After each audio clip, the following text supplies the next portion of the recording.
còn cải tiến ta ban ngày từ vực sâu tiến không tan còn vòng năm với tháng năm u hoài đường đau.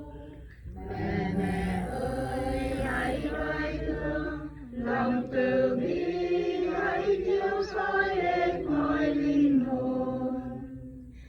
Ngày tháng trôi vào quên lãng nào biết rằng hai người yêu thương.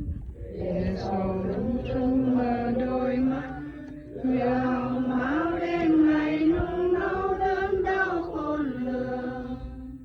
Từ vực sâu tiếng khóc than còn vòng vang